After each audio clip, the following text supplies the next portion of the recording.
जी, तो पौधे का वो कौन सा हिस्सा है जो बारिश का पानी इकट्ठा करता है?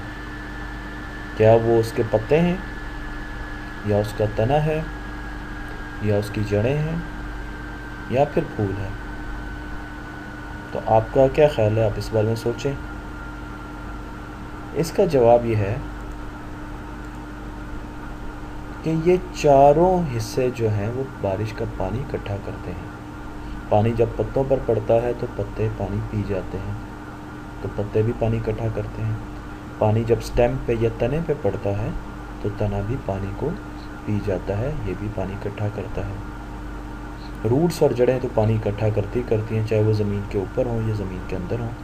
और इस तरीके से फ्लावर्स जो हैं, फूल भी पानी इकट्ठा करते हैं। तो पौधे के तकरीबन तमाम बड़े हिस्से जो हैं वो पानी इकट्ठा करते हैं।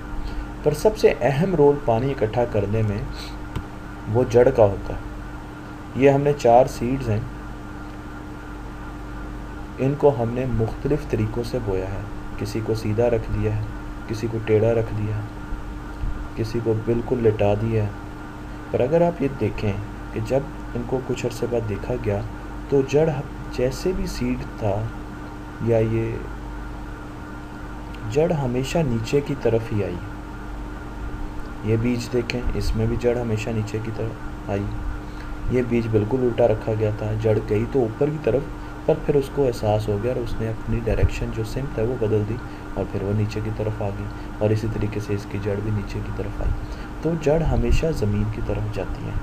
अगर इसको मैं ज़्यादा अच्छे तरीके से कहूँ तो जड़ हमेशा रोशनी के मुख्तलिफ साइड पर जाती है। जड़ हमेशा रोशनी की दूसरी तरफ जाती है। जिस तरफ रोशनी है उस तरफ जड़ नहीं जाती, बल्कि जहाँ पर रोशनी नहीं होती वहाँ पर जड़ जाती है और रोशनी की तरफ उसका तना जाता है। तो जड़ ज़मीन के अंदर क्यों जाती है, उसकी वजह जो है वो ये है कि जड़ वहाँ से पानी पीती है और फिर ऊपर तक लाके वो पौधे को पानी मुहैया करती है। फिर वो नमकियात चूसती है ज़मीन से और फिर पौधे को नमकियात देती है, और उसके साथ साथ जड़ जो है वो पौधे को पकड़ के रखती है ताकि पौधा गिर ना जाए। ज़मीन के अंदर जड़ें बहुत मजबूत होती हैं, वो पौधे को पकड़ के रखती हैं। तो हमारे पास ये एक मरी की तस्वीर है। यहाँ पर बारिश हो रही है, बादल आए हुए हैं, और अगर यहाँ पर हम कोई ऐसा पौधा बो दें जो कि रेगिस्तान का हो तो बारिश बहुत ज़्यादा होती है, पानी भी बहुत ज़्यादा मिलेगा। तो क्या वो पौधा इतना पानी मिलने के बाद ज़िंदा रह सकेगा? हमारा सवाल ये है कि क्या पौधों को अगर ज़्यादा पानी दिया जाए तो वो ज़िंदा रह सकते हैं जिनको कम पानी की ज़रूरत है। इसी तरीके से अगर ये दरख्त निकाल के हम रेगिस्तान में जाके लगा दें जहाँ पर बारिश नहीं होती, तो क्या ये रेगिस्तान में ये दरख्त ज़िंदा रह सकेंगे? इस किस्म के जंगलों में अमूमन वो दरख्त उगते हैं जिनको पानी की ज़्यादा ज़रूरत होती है। ये एक दरख्त है, अगर आप देखें तो नीचे से हमने इसको काटा है, ज़मीन अलग हो गई है, और अगर आप देखें तो इसकी जड़ें साफ़ नज़र आ रही हैं। और जड़ें आप देखें तो इस जड़ों ने एक जाल बिछाया हुआ है जो कि ज़मीन के अंदर इस दरख्त को पकड़ के रखती हैं और पानी और नमकियात ढूंढ के लाती हैं इसके लिए। इसी तरीके से रेगिस्तान का ये एक पौधा है, ये बारिश ना होने की वजह से अगर आप देखें तो ये जितने भी दरख्त हैं ये मुरझा गए हैं, सूख गए हैं, क्योंकि इनको पानी नहीं मिला। इनकी जड़ें ज़मीन में भी पानी तलाश कर रही हैं पर इनको पानी नहीं मिल रहा। ये एक कैक्टस है जिसका हमने शुरू में सवाल किया था। अगर आप कैक्टस की जड़ें देखें तो ये आपको नज़र आएंगी, कैक्टस की जड़ें जो हैं वो ज़मीन के अंदर हैं। कैक्टस के ऊपर छोटे छोटे कांटे होते हैं, पत्ते नहीं होते इसके ऊपर, और ये रेगिस्तान में पाया जाता है। तो आप कैक्टस की जड़ें यहाँ पर देख सकते हैं। पौधों में अमूमन कांटे जो हैं वो 2 वजह से पाए जाते हैं। एक तो पौधे अपना सेल्फ डिफेंस करते हैं, यानी अपने दिफा के लिए कि उनको बकरियां, भेड़ें या कोई और जानवर आके खाएं ना, तो इसलिए अमूमन उनको उनके साथ कांटे जो है ना, फूलों के साथ कांटे होते हैं। और दूसरी जो बड़ी वजह है वो ये है कि कई पौधों पे जो रेगिस्तानी होते हैं उनमें पत्ते नहीं होते हैं। ये कैक्टस आपको नज़र आ रहा है, इनकी बजाय कांटे होते हैं, क्योंकि पत्तों से पानी हवा में तब्दील हो जाता है, वो वेपर्स बन जाता है, यानी कि वो पानी जो है वो ज़ाया होता रहता है। तो इसलिए इनके पत्तों की बजाय इनके कांटे लगते हैं ताकि पानी जो है वो बचाया जा सके और पानी जो है वो भाप बनकर हवा में ना जा सके, क्योंकि पानी रेगिस्तान में पहले ही कम होता है। इसी तरीके से इनकी जड़ें देखें, समंदर में जो पौधे होते हैं, काफ़ी अरसे तक मैं ये समझता था कि ये जो पौधे हैं, ये जो लिलीज़ हैं, ये लिलीज़ के फूल हैं, ये तालाबों में होते हैं और बड़े खूबसूरत होते हैं। तो मैं ये समझता था छोटे होते कि इनकी जड़ें जो हैं वो पानी में तैरती हैं और ये समंदर की मिट्टी में, ये तालाब की मिट्टी में नहीं होती, पानी में तैरती है। ये मेरा अपना ख्याल था, पर कुछ अरसे बाद मुझे पता चला कि तो बिल्कुल गलत है, क्योंकि जब मैंने ये तस्वीर देखी, ये अब तालाब के अंदर से तस्वीर ली गई है लिलीज़ की, तो आप देखें कि इनकी जो तने हैं, ये ज़मीन के अंदर जा रहे हैं और इनकी जड़ें जो हैं वो ज़मीन के अंदर हैं। तो मैं जो समझता था वो गलत था कि इनकी जड़ें समंदर में तैरती फिर रही हैं। इसका मतलब ये है कि समंदर के, दरिया के या छोटे छोटे तालाबों में जितने भी पौधे होते हैं, उनकी जड़ें भी ज़मीन के अंदर होती हैं और वो ज़मीन जो है वो समंदर की तय होती है या वो तालाब की तय होती है। तो उनकी जड़ें हवा में या पानी में मुअल्लक़ नहीं होती। ये इसी तरह इसकी मैंने एक तस्वीर बनाई है जिसमें जो ये फूल है लिली का, ये पानी से बाहर होता है, नज़र आता है। इसके पत्ते बड़े खूबसूरत होते हैं। ये पानी है नीले रंग का और इसमें इसके पत्ते और स्टेम होती हैं, लीव्स और इसके तने होते हैं। और फिर जो ज़मीन होती है तालाब की, उसके अंदर इसकी रूट्स या जड़ें होती हैं। इसी तरीके से कुछ ऐसे प्लांट्स होते हैं जिनकी जड़ें नहीं होती। जी बिल्कुल, उनकी जड़ें नहीं होती। ऐसे प्लांट्स पानी पीने के लिए और नमकियात हासिल करने के लिए उनके पास एक और सिस्टम होता है, पर उनकी जड़ें नहीं होती। इनमें एक जो है वो हम जिसको उर्दू में कहते हैं काई की एक किस्म होती है जिसकी जड़ें नहीं होती। और अगर आप मरी या पहाड़ी इलाकों की तरफ जाएं तो आपको ये जगह जगह ये काई जो है ये नज़र आएगी, इसकी जड़ें नहीं होती। तो कुछ ऐसे प्लांट्स भी होते हैं, इसके अलावा भी कुछ प्लांट्स ऐसे होते हैं जिनकी जड़ें नहीं होती। ये एक पौधा है और इस पौधे ने कुछ अरसे बाद बड़ा होना छोड़ दिया इसमें, और ये मुरझा सा गया। इसके मालिक को बड़ी परेशानी हुई कि ये पौधा मेरा ऐसा क्यों हुआ। उसने एक एक्सपर्ट को बुलाया जो कि पौधों में एक्सपर्ट था। पौधों के एक्सपर्ट जब उसके पास आया तो उसने पौधे को देखा और उसने कहा कि आप तो इसको बहुत ज़्यादा पानी देते हैं, इस पौधे को इतने पानी की ज़रूरत नहीं है, तो ये पानी देने की वजह से ये मुरझाता जा रहा है। आप इसको पानी देना कम कर दें तो ये ठीक हो जाएगा। उसने फिर मालिक को दिखाया कि ये इसके पत्ते हैं और अगर आप इसको देखें तो इसके पत्ते पानी ज़्यादा मिलने की वजह से फूल गए हैं। इस पौधे को कम पानी चाहिए था पर आपने तो इसको बहुत पानी दिया। तो जिन पौधों को कम पानी चाहिए, अगर हम उनको ज़्यादा पानी दिए दें तो वो आहिस्ता आहिस्ता मरना या सूखना शुरू कर देते हैं। तो क्या रेगिस्तान में पलने वाले पौधे जिनको कम पानी चाहिए होता है, अगर उनको हम जंगल में लगा दें तो क्या वो ज़िंदा रह सकेंगे? तो अब हम पौधों को चार खसूसियात की, उनकी तीन खसूसियात की वजह से उनको चार कैटेगरी में, चार इकसाम में तकसीम कर देंगे। ये वो चार इकसाम हैं। एक पहली किस्म है पौधों की, एक दूसरी किस्म है, एक तीसरी है, एक चौथी है। पहली किस्म का जो पौधा है उसको सूरज की रोशनी ज़्यादा चाहिए और उसको पानी भी ज़्यादा चाहिए। हवा तो उसको चाहिए क्योंकि वो तो सब पौधों को चाहिए, पर उसको रोशनी ज़्यादा चाहिए और बारिश का पानी या पानी जहाँ से भी उसको मिले वो ज़्यादा चाहिए। दूसरी जो किस्म है पौधों की, ये वाली जो किस्म है, इसको धूप तो बहुत ज़्यादा चाहिए, रोशनी इसको ज़्यादा चाहिए, पर इसको पानी कम चाहिए। ये देखें ना, छोटा सा बादल बनाया हुआ है, इसका मतलब है कि इसको कम पानी चाहिए, इसको पानी कम चाहिए, धूप ज़्यादा चाहिए। ये दूसरी किस्म के पौधे हैं। तीसरी किस्म के पौधे वो होते हैं जिनको कम रोशनी चाहिए, कम धूप चाहिए। इसको ज़्यादा धूप चाहिए थी पहले नंबर के पौधे को, तीसरी नंबर किस्म के पौधे को कम धूप चाहिए, देखें ना छोटा सूरज बना हुआ, और इसको ज़्यादा पानी चाहिए, बादल बड़ा बना हुआ, ज़्यादा पानी चाहिए। और जो चौथी किस्म है उसमें कम रोशनी और कम पानी। हवा सबको बराबर चाहिए, ये देखें हवा का जो पंखा बनाया है वो मैंने एक ही साइज़ का बनाया है, तो हवा सबको बराबर चाहिए। तो इसका मतलब ये है कि कुछ पौधों को ज़्यादा पानी चाहिए होता है, कुछ को कम चाहिए होता है। अगर हम ऐसे पौधे को जिसको कम पानी चाहिए ज़्यादा पानी दे दें तो वो सूख जाएगा। इसी तरीके से कुछ पौधों को कम रोशनी चाहिए होती है, वो हम घरों के अंदर भी रख सकते हैं, इंडोर प्लांट्स कहलाते हैं, और उनको अगर धूप में रखें तो वो जल जाएंगे, वो सूख जाएंगे। और जिन पौधों को ज़्यादा पानी ज़्यादा रोशनी चाहिए होती है, अगर उनको कम रोशनी में रखेंगे तो वो सूख जाएंगे आहिस्ता आहिस्ता। तो ये 4 किस्म के पौधे होते हैं। तमाम पौधों को इन 4 कैटेगरी में तकसीम किया जा सकता है।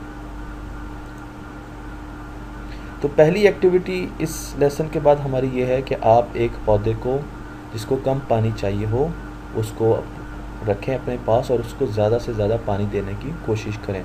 उसको दिन में 3-3 मरतबा 4-4 मरतबा पानी दें और फिर देखें कि उसके पत्तों पे और उसकी ओवरऑल जो उसकी ग्रोथ है या उसका जो बढ़ाव है उस पर क्या इफ़ेक्ट आता है। और आपकी जो भी मुशाहिदा होगा वो आप अपनी कॉपी पे लिखें और उसकी तस्वीर भी बनाएं उसके पत्तों की कि उस पर क्या इफ़ेक्ट हुआ, क्या वो बढ़ना बंद हो गया।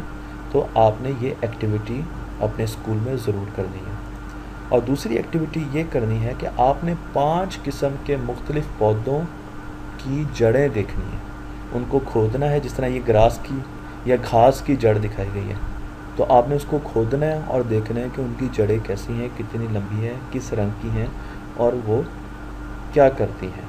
तो आपने 5 पौधों की जड़ों को अपने स्कूल की एक्टिविटी के तौर पर देखना है और फिर उनकी तस्वीरें बनानी हैं और कॉपी में उनके बारे में कुछ लिखना है। तो क्या अब आपको समझ आई कि कैक्टस जंगल में क्यों नहीं उग सकता?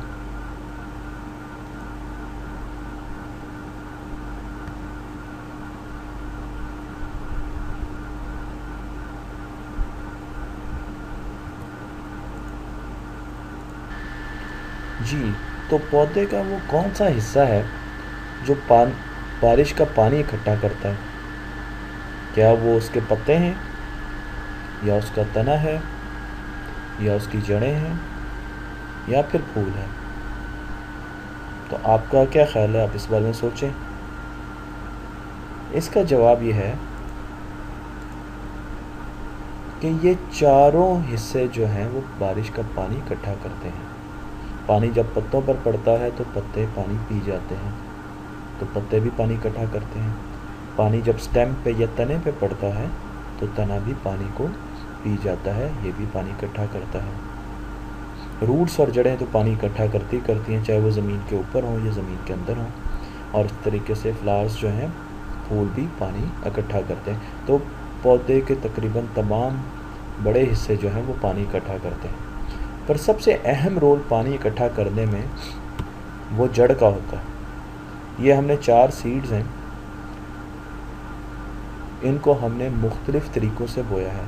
किसी को सीधा रख दिया है, किसी को टेढ़ा रख दिया है, किसी को बिल्कुल लिटा दिया है।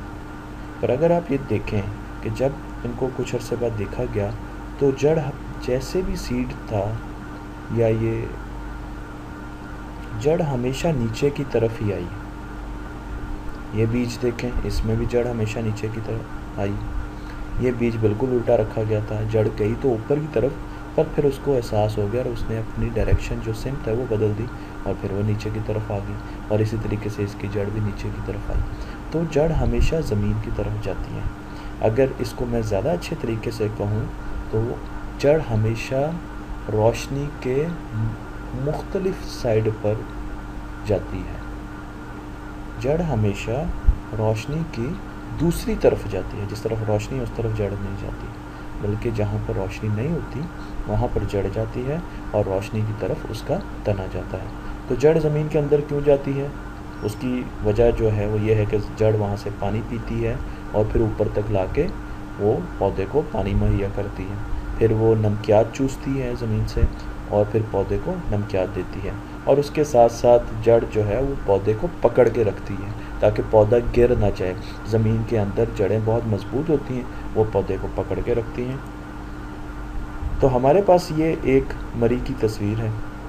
यहाँ पर बारिश हो रही है, बादल आए हुए हैं, और अगर यहाँ पर हम कोई ऐसा पौधा बो दें जो कि रेगिस्तान का हो तो बारिश बहुत ज़्यादा होती है, पानी भी बहुत ज़्यादा मिलेगा। तो क्या वो पौधा इतना पानी मिलने के बाद ज़िंदा रह सकेगा? हमारा सवाल ये है कि क्या पौधों को अगर ज़्यादा पानी दिया जाए तो वो ज़िंदा रह सकते हैं जिनको कम पानी की ज़रूरत है। इसी तरीके से अगर ये दरख्त निकाल के हम रेगिस्तान में जाके लगा दें जहाँ पर बारिश नहीं होती, तो क्या ये रेगिस्तान में ये दरख्त ज़िंदा रह सकेंगे? इस किस्म के जंगलों में अमूमन वो दरख्त उगते हैं जिनको पानी की ज़्यादा ज़रूरत होती है। ये एक दरख्त है, अगर आप देखें तो नीचे से हमने इसको काटा है, ज़मीन अलग हो गई है, और अगर आप देखें तो इसकी जड़ें साफ़ नज़र आ रही हैं। और जड़ें आप देखें तो इस जड़ों ने एक जाल बिछाया हुआ है जो कि ज़मीन के अंदर इस दरख्त को पकड़ के रखती हैं और पानी और नमकियात ढूंढ के लाती हैं इसके लिए। इसी तरीके से रेगिस्तान का ये एक पौधा है, ये बारिश ना होने की वजह से अगर आप देखें तो ये जितने भी दरख्त हैं ये मुरझा गए हैं, सूख गए हैं, क्योंकि इनको पानी नहीं मिला। इनकी जड़ें ज़मीन में भी पानी तलाश कर रही हैं पर इनको पानी नहीं मिल रहा। ये एक कैक्टस है जिसका हमने शुरू में सवाल किया था। अगर आप कैक्टस की जड़ें देखें तो ये आपको नज़र आएंगी, कैक्टस की जड़ें जो हैं वो ज़मीन के अंदर हैं। कैक्टस के ऊपर छोटे छोटे कांटे होते हैं, पत्ते नहीं होते इसके ऊपर, और ये रेगिस्तान में पाया जाता है। तो आप कैक्टस की जड़ें यहाँ पर देख सकते हैं। पौधों में अमूमन कांटे जो हैं वो दो वजह से पाए जाते हैं। एक तो पौधे अपना सेल्फ डिफेंस करते हैं, यानी अपने दिफा के लिए कि उनको बकरियां, भेड़ें या कोई और जानवर आके खाएं ना, तो इसलिए अमूमन उनको उनके साथ कांटे जो है ना, फूलों के साथ कांटे होते हैं। और दूसरी जो बड़ी वजह है वो ये है कि कई पौधों पे जो रेगिस्तानी होते हैं उनमें पत्ते नहीं होते हैं। ये कैक्टस आपको नज़र आ रहा है, इनकी बजाय कांटे होते हैं, क्योंकि पत्तों से पानी हवा में तब्दील हो जाता है, वो वेपर्स बन जाता है, यानी कि वो पानी जो है वो ज़ाया होता रहता है। तो इसलिए इनके पत्तों की बजाय इनके कांटे लगते हैं ताकि पानी जो है वो बचाया जा सके और पानी जो है वो भाप बनकर हवा में ना जा सके, क्योंकि पानी रेगिस्तान में पहले ही कम होता है। इसी तरीके से इनकी जड़ें देखें, समंदर में जो पौधे होते हैं, काफ़ी अरसे तक मैं ये समझता था कि ये जो पौधे हैं, ये जो लिलीज़ हैं, ये लिलीज़ के फूल हैं, ये तालाबों में होते हैं और बड़े खूबसूरत होते हैं। तो मैं ये समझता था छोटे होते कि इनकी जड़ें जो हैं वो पानी में तैरती हैं और ये समंदर की मिट्टी में, ये तालाब की मिट्टी में नहीं होती, पानी में तैरती है। ये मेरा अपना ख्याल था, पर कुछ अरसे बाद मुझे पता चला कि तो बिल्कुल गलत है, क्योंकि जब मैंने ये तस्वीर देखी, ये अब तालाब के अंदर से तस्वीर ली गई है लिलीज़ की, तो आप देखें कि इनकी जो तने हैं, ये ज़मीन के अंदर जा रहे हैं और इनकी जड़ें जो हैं वो ज़मीन के अंदर हैं। तो मैं जो समझता था वो गलत था कि इनकी जड़ें समंदर में तैरती फिर रही हैं। इसका मतलब ये है कि समंदर के, दरिया के या छोटे छोटे तालाबों में जितने भी पौधे होते हैं उनकी जड़ें भी ज़मीन के अंदर होती हैं और वो ज़मीन जो है वो समंदर की तय होती है या वो तालाब की तय होती है, तो उनकी जड़ें हवा में या पानी में मुअल्लक नहीं होती।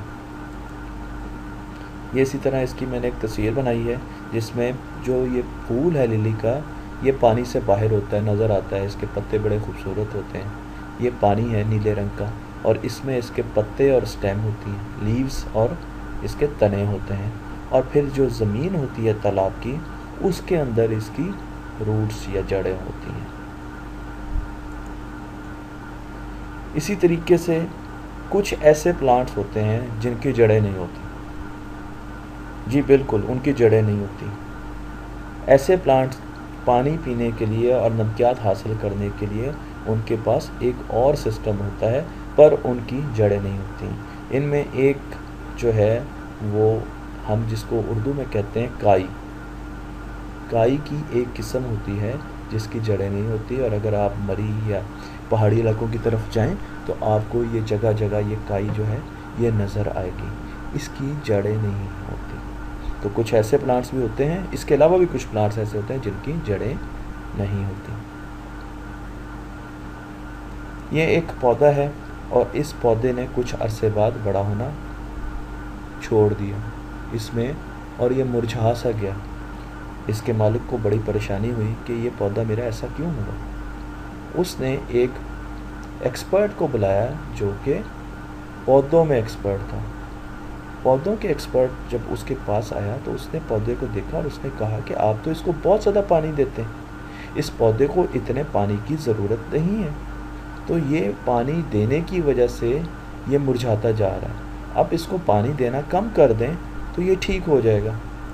उसने फिर मालिक को दिखाया कि ये इसके पत्ते हैं और अगर आप इसको देखें तो इसके पत्ते पानी ज़्यादा मिलने की वजह से फूल गए हैं। इस पौधे को कम पानी चाहिए था पर आपने तो इसको बहुत पानी दिया। तो जिन पौधों को कम पानी चाहिए अगर हम उनको ज़्यादा पानी दिए दें तो वो आहिस्ता आहिस्ता मरना या सूखना शुरू कर देते हैं। तो क्या रेगिस्तान में पलने वाले पौधे जिनको कम पानी चाहिए होता है अगर उनको हम जंगल में लगा दें तो क्या वो ज़िंदा रह सकेंगे? तो अब हम पौधों को चार खसूसियात की उनकी तीन खसूसियात की वजह से उनको चार कैटेगरी में, चार इकसाम में तकसीम कर देंगे।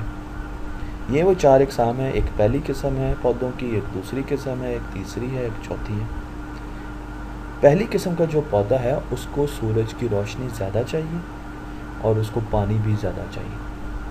हवा तो उसको चाहिए क्योंकि वो तो सब पौधों को चाहिए, पर उसको रोशनी ज़्यादा चाहिए और बारिश का पानी या पानी जहाँ से भी उसको मिले वो ज़्यादा चाहिए। दूसरी जो किस्म है पौधों की, ये वाली जो किस्म है, इसको धूप तो बहुत ज़्यादा चाहिए, रोशनी इसको ज़्यादा चाहिए, पर इसको पानी कम चाहिए। ये देखें ना, छोटा सा बादल बनाया हुआ है, इसका मतलब है कि इसको कम पानी चाहिए, इसको पानी कम चाहिए, धूप ज़्यादा चाहिए।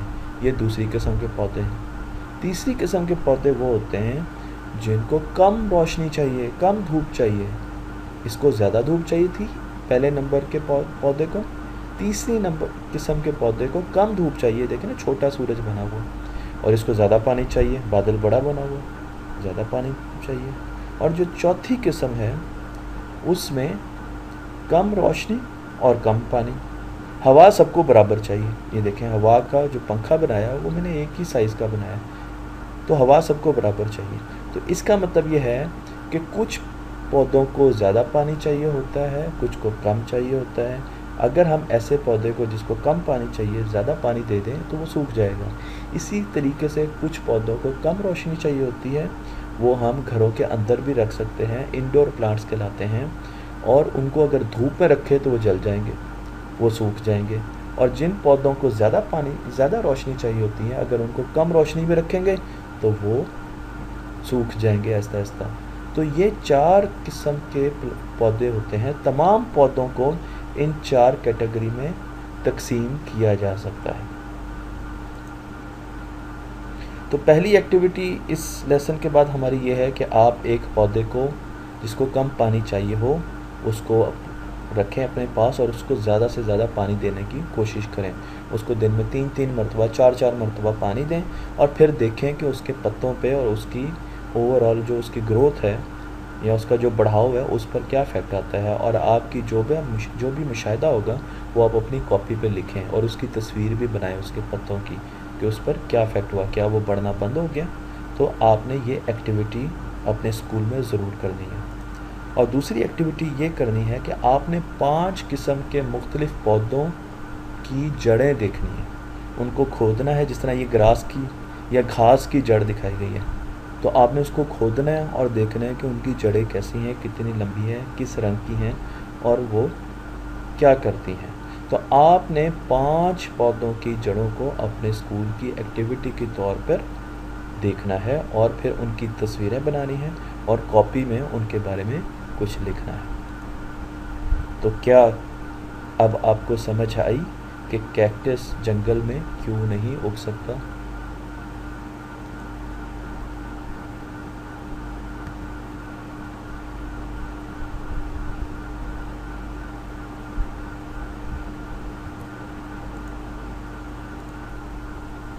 मेरा नाम अदील इम्तियाज़ है और आज का हमारा सवाल है कि क्या एक रेगिस्तानी पौधा जिसका नाम कैक्टस है वो जंगल में उग सकता है या वो ऐसी जगह पर उग सकता है जहाँ पे बहुत ज़्यादा बारिश होती है। तो हम आज इस सवाल का जवाब तलाश करने की कोशिश करेंगे। पर सबसे पहले हम देखते हैं कि हमारे मुल्क में पानी आता कहाँ से। ये इस वक्त मैं आपको K2 की तस्वीर दिखा रहा हूँ। आप ऐसे अक्सर लोगों को, बच्चों को पता होगा कि K2 दुनिया की दूसरी सबसे बड़ी पहाड़ी चोटी है। ये पाकिस्तान में है और इसकी लोकेशन जो है वो अगली स्लाइड में आपको दिखाई जाएगी। अगर आप K2 को गौर से देखें तो आपको अंदाज़ा होगा कि ये बर्फ़ से ढकी हुई है और हमारे शुमाली इलाके जहाँ पर बहुत ज़्यादा पहाड़ हैं वहाँ पर सर्दियों में बर्फ़ पड़ती रहती है और उनकी चोटियाँ बर्फ़ से ढक जाती हैं। अगर हम K2 की लोकेशन देखें, जगह देखें इसकी, तो ये लाल रंग का, अगर आप देखें ये पूरा पाकिस्तान का नक्शा जो सफ़ेद रंग में नज़र आ रहा है, ये पूरा पाकिस्तान है। यहाँ पर बहीरा अरब, जो हमारा समंदर है बहीरा अरब, वो नज़र आ रहा है ये नीचे, और ये फिर पाकिस्तान की सरहद, पूरी की पूरी पाकिस्तान की सरहद है। इसमें लाल रंग जो शो किया हुआ है, मैंने दिखाया हुआ है, ये लाल रंग जो है गिलगित बल्तिस्तान का इलाका है, गिलगित बल्तिस्तान। और इसमें बिल्कुल सरहद के पास ये पाकिस्तान और चाइना, चीन की सरहद है। इस तरफ चीन है और इस तरफ पाकिस्तान। उसकी सरहद के पास पाकिस्तान के अंदर K2 की पहाड़ी मौजूद है। और ये तमाम इलाका जो हमने लाल रंग में दिखाया है ये पहाड़ी इलाका है। यहाँ पर बहुत ज़्यादा बर्फ़ पड़ती है। बर्फ़ जब पड़ती है तो सर्दियों में पहाड़ियाँ बर्फ़ से ढक जाती हैं, पर जब गर्मियों में गर्मी पड़ती है, सूरज निकलता है, तो ये बर्फ़ क्या बन जाती है? पानी। और ये पानी बन के पहाड़ों से नीचे आना शुरू हो जाता है, छोटे छोटे नहरों की सूरत में, तालाबों की सूरत में, आबशारों की सूरत में। इस वक्त हम सवात को देख रहे हैं और हम देख रहे हैं कि पहाड़ों की चोटियों से गर्मियों में पानी नीचे की तरफ आ रहा है, बह रहा है। ये पानी जो है ये सवात से गुज़र रहा है इस वक्त। तो अगर हम सवात को देखें नक्शे पे, तो हम पहले K2 पे बर्फ़ पड़ी और फिर उसके बाद पानी बनता बनता यहाँ तक आ गया। ये सवात है। सवात के बिल्कुल ही साथ थोड़ी दूर एक इलाका है जिसका नाम है टोपी। वहाँ पर हमारा एक बहुत बड़ा डैम मौजूद है। वो डैम जो है, इसी तरीके के कई डैम हमने पाकिस्तान में बनाए हैं। सबसे बड़ा डैम जो पाकिस्तान में है वो तरबेला डैम है। तरबेला डैम पानी का ज़ख़ीरा करता है। एक और बहुत बड़ा डैम जो हमारे पास है वो मंगला डैम है। तो तरबेला डैम जो है वो पानी का ज़ख़ीरा करता है और उसके बाद पानी को हम अपनी ज़रूरत के मुताबिक तरबेला डैम से उसका इखराज करते हैं। तो यहाँ पर हम ये देख रहे हैं कि पहाड़ियों से जो पानी नीचे आया, ये डैम हमने बनाया और उसमें वो पानी जो है हमने ज़ख़ीरा कर लिया। अगर ये देखें, ये सारा पानी जो है जमा हुआ है। इसके आगे हमने छोटे छोटे गेट्स लगा दिए। ये 2 गेट्स हैं। इन गेट से पानी जो है, जब ये गेट खुलते हैं तो पानी नीचे आता है और दरिया की सूरत बनकर आगे बढ़ता है। और ये देखें कि ये बायां गेट जो है वो बंद है क्योंकि हमें इसकी ज़रूरत नहीं है, तो पानी जो है यहाँ से नीचे नहीं आ रहा। तो इस तरीके से पानी का हम ज़ख़ीरा करते हैं और अपनी ज़रूरत के मुताबिक पानी डैम से उसका इखराज करते हैं। तो तरबेला डैम, उसके बाद तरबेला डैम से होता हुआ ये दरियाए सिंध बन जाता है। सबसे बड़ा दरिया पाकिस्तान का दरियाए सिंध। और दरियाए सिंध जो है उसकी मैं आपको एक तस्वीर दिखाता हूँ। ये दरिया जो है, अब सबसे पहले पहाड़ में बर्फ़ पड़ी, फिर उसके बाद पानी नीचे आया गर्मियों में, और फिर डैम से होता हुआ ये दरिया बन गया। यह दरिया की जो तस्वीर ली गई है ये गुद्दू बराज पे ली गई है। ये मेरे घर के थोड़ी ही दूर है और ये दरियाए सिंध की तस्वीर है। तो अगर हम नक्शे में देखें तो हम यहाँ से शुरू हुए थे, पहाड़ों पर बर्फ़ पड़ी, फिर पानी आहिस्ता आहिस्ता नीचे आया सवात की तरफ, फिर नीचे एक डैम था, डैम में हमने पानी को ज़ख़ीरा किया, और फिर ये नीली लाइन जो हल्की सी है ये दरिया सिंध है। ये पूरा दरिया चल रहा है यहाँ तक आया और यहाँ पर गुड्डू बराज जो है वो हमने बनाया हुआ है। इसी तरीके से ये दूसरे दरिया हैं। पाकिस्तान में काफ़ी दरिया हैं, छोटे और बड़े दरिया।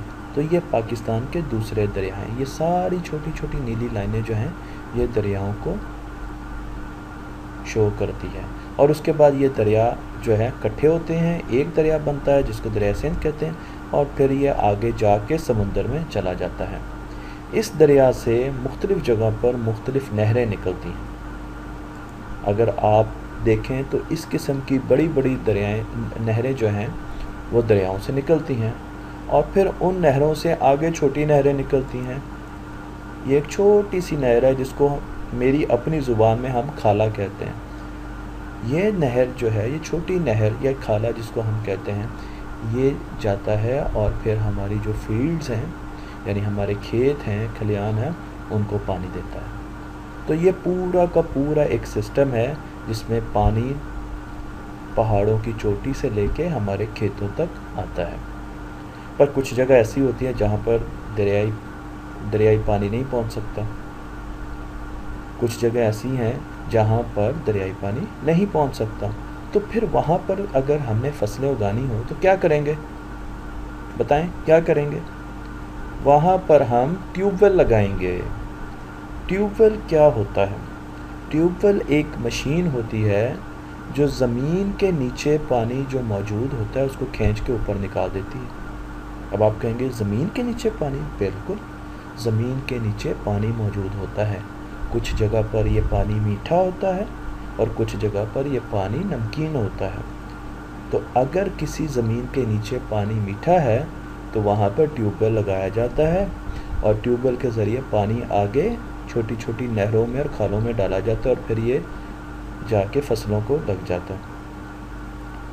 तो अगर हमारे पास पानी नमकीन है तो फिर हम ट्यूबवेल नहीं लगाएंगे।